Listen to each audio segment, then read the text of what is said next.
Want this? Make sure that you have your clips ready. It's very important to add motion blur and frame blending to your clips, since we don't want our clips to be laggy. And then right-click on your clip and pre-compose it.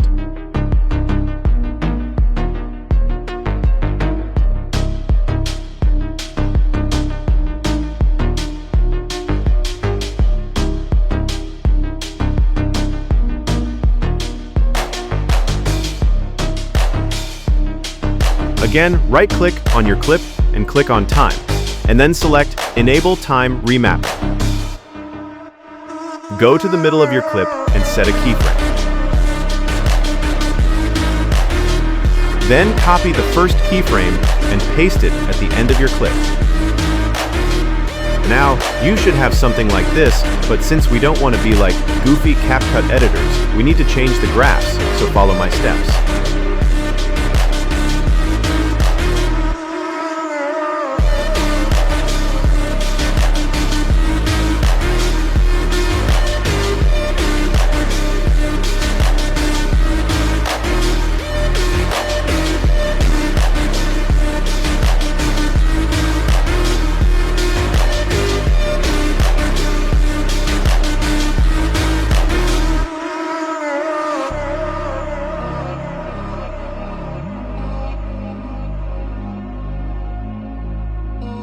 We need to make the same for the other clips. Never copy and paste the reverse.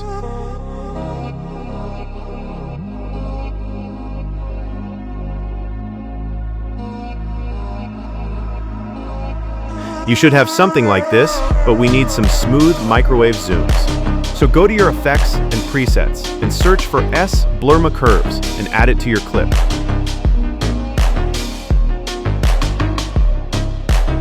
Adjust the middle thing to your character's nose and add a keyframe for the Z-dist. Now go to the middle of your clip and change the value of Z-dist to 0.6 and just put it back to 1 at the end of your clip. And again, since we don't want to look like goofy CapCut editors, we need to change the graphs, so follow my steps.